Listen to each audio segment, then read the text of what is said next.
Derrick James, trainer of Errol Spence, says that Errol Spence is broken bones, so he don't really see Mikey Garcia surviving all that. Stay tuned.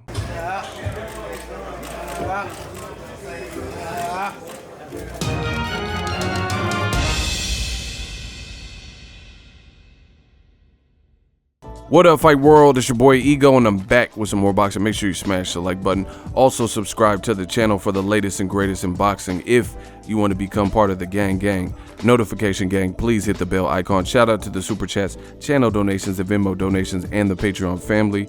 We work and purchase your Box Fan Expo tickets. Link is in the description. It helps the channel. Now let's talk about it. March 16th is going down. Fox pay-per-view. Premier Boxing Champs did a new deal with Fox, and it's a fight you all want to see.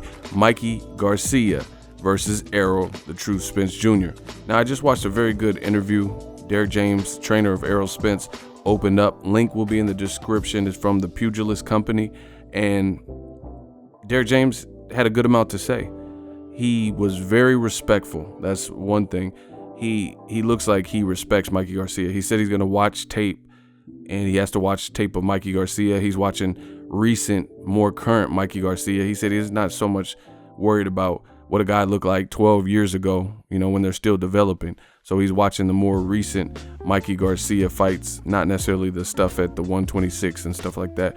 And he said he respects Mikey Garcia. He said he believes Mikey Garcia feels he found something, but it's about execution. He said it's his job and Errol Spence's job to block all the doors.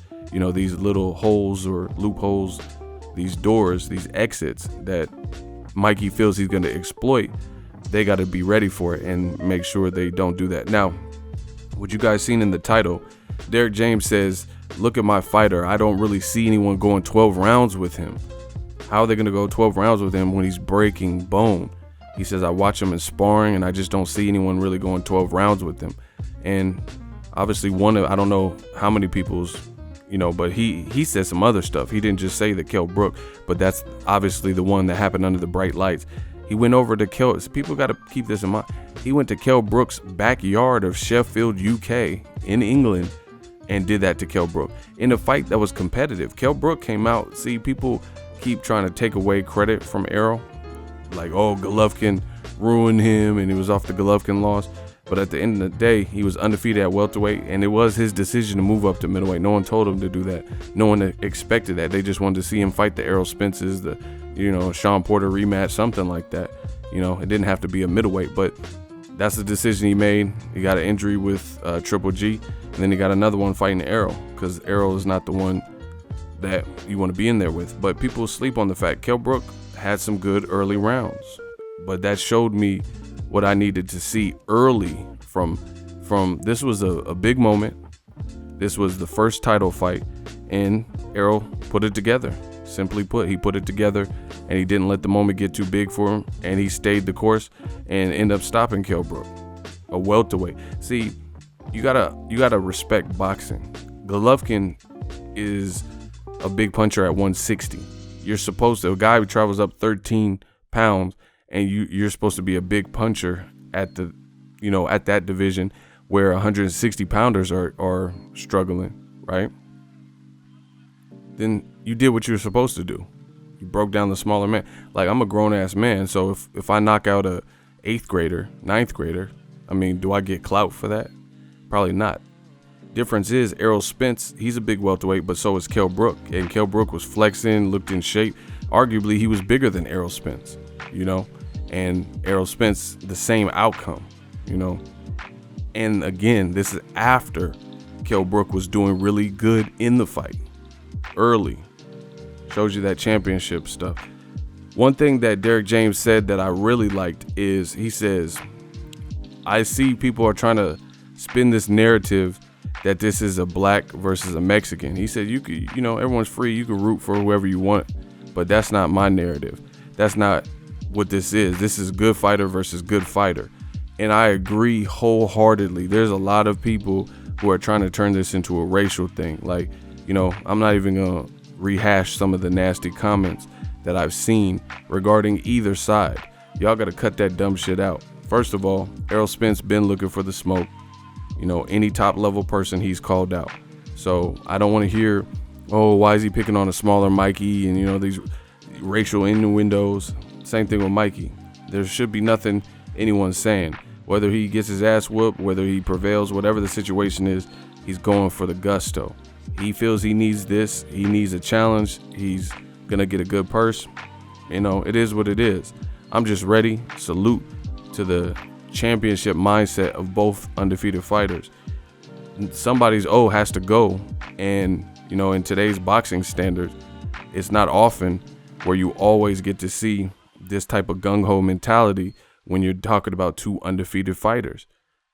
So I like that Derrick James said that, because a lot of people are trying to flip this into a black versus Mexican thing, or a black guy and Mexican fighter. You know, it's not even all that.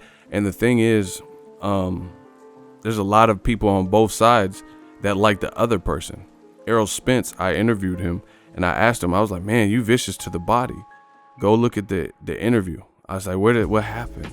Like, you know, you're like the modern day Mike McCallum. How did you get that in your arsenal? Like, what made you implement that? He said, man down. He said, I started in Texas. My first coach, my first trainer was Mexican. So I was in a predominantly Mexican gym. This is why. You know, this is why, because naturally your sparring partners and, you know, people in your gym. So Errol Spence has always been cool. You know, it's always been black and brown, and, you know, he was getting work. So I know a lot of Mexican fans that just like his style, you know, and the same thing. I know a lot of black fans that fuck with Mikey Garcia. You know, he beat Broner, he beat Robert Easter. The dude can scrap, comes from a fight family. You know, he don't be clowning around. All business. So y'all got to cut that shit out. We talking real boxing. If you're rooting for Spence, root for him. If you're rooting for Mikey, root for him. May the best man win. Let me know what you guys think. It's still new media, but check out the interview. Derrick James had a lot of good stuff. He says, you know, I like how he's being respectful for Mikey Garcia. And it sounds like him and his team, they truly respect Mikey as a fighter, but they just think he's not going to be able to weather the storm.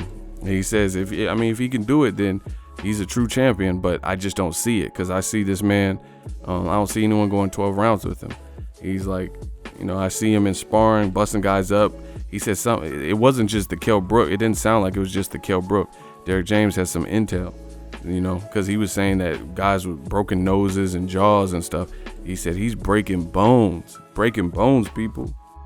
So, you know, Godspeed to everybody in this fight, Mikey and Errol.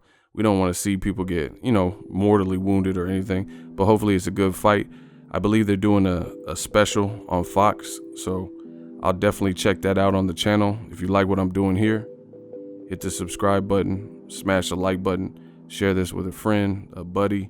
I promise you, 2019, we working. Spence versus Garcia, we need that. We need all that. That's a great fight. Get behind it. Order the pay-per-view. And that's the other thing. Order this fucking pay-per-view, man. There's a lot of people who allegedly like boxing. Y'all can buy weed and stupid shit, but, you know, trick your money off on females. But then when it comes time to support the sport that you say you like, all of a sudden it's oh man, this fight is $75. I don't even know the price point, but a lot of y'all do a lot of complaining and stuff. Support what's right in this sport. Canelo versus Jacobs, that's real right. You know, Wilder Fury 2, if they actually fight next, that's real right.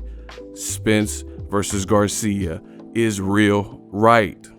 Boxingego, I'm out. So if you enjoyed this video and want more content like this on the channel, you can show your appreciation by going to the PayPal donate button or the YouTube support button, and you can donate any amount that you feel is equivalent to the value of this video. Much more to come. Thank you guys for your support. Boxingego, the future of boxing.